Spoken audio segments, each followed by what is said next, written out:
အားလုံးပဲမင်္ဂလာပါဒီနေ့ကျွန်တော်ဆိုင်မှာဆက်ပြီးတဲ့ဟင်းဝယ်ကြောင်းကိုပြန်လည်မျှဝေပေးချင်ပါတယ်ကျွန်တော်တော့ဒီဟင်းဝယ်ကိုမြန်မာလိုမသိတဲ့ကြောင့်ဒီဟင်းမျိုးရွှေပိုင်းနဲ့ကောင်းမှမရှိသွားကြပါဘူးပါဝင်ပစ္စည်းတွေကတော့ချင်းပပလေးထားလေးတွေစက်သွန်လေးတွေစက်သွန်အနီကိုလေးစိတ်ထိုးထားလေးတွေမြေပီချောက်လေးပေါင်းပါတယ်ကျွန်တော်ကတော့ဒီနေရာမှာအသားကို customer ပိုင်းတိုင်းစက်သားပဲတုံးဖြစ်ပေးထားပါတယ်ဒီနေ့ကျွန်တော်ကတော့မိမိကျင်းနေတဲ့အသားကိုရွေးချယ်ပြီးဆက်ပြုတ်နေပါတယ်ပြီးတော့ရင်တော့ဆန္ဒကချက်သားကိုစီပူလေးမှာကြက်ရုံတော့ခဏကြုံပါမယ်ပြီးပြင်ဆင်ထားလိုက်ပါမယ်ပြီးရင်တော့ချက်သားကိုစစ်ထားပြီးတော့ဆာပလာလေးတွေကိုအစိမ့်နဲ့ပြောင်းပြီးမှုသွားတဲ့အထိဒီဘက်မှာနှိပ်နေပါ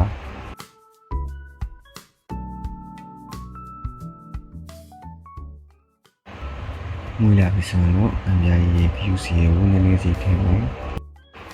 ပြီးရင်တော့တခြားအချုံမှုချက်သားမှုနဲ့ရှီလီဆော့အစီအောင်ကိုနည်းနည်းစီထည့်မယ်ရှီလီနည်းနည်းထည့်ပြီးဦးရကဆပ်လိုင်းနဲ့နှံ့တော့နေနေတယ်ပြီးရင်တော့ဆော့ဆော့စီတက်ထားတဲ့ချက်သားကိုပါဒီနေ့တစ်ခါထည့်နေမယ်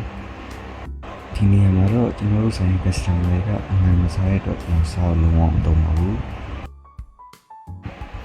ချက်သားချက်လောက်ပြီးဆိုရင်နေထိုင်ရရင်တော့ရှာလို့ရပါပြီပြီးရင်ဒီဟင်းကအရင်နှစ်တွေများနေလဲစားလို့မကောင်းပါဘူး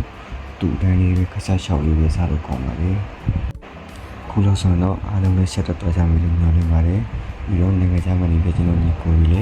ကိုယ့်ဘာကိုနှိမ့်ချက်စားရဆိုရင်ဒီလိုနှိမ့်ရလေးကိုစဉ်းကြည့်ဖို့အကြံပေးချင်ပါတယ်နောက်တစ်ခါပါချောင်းရလေးကိုတင်ရမယ်ဆိုတော့လေကွန်မန့်မှာရေးတော့ကြပါဦးအားလုံးကျေးဇူးတင်ပါတယ်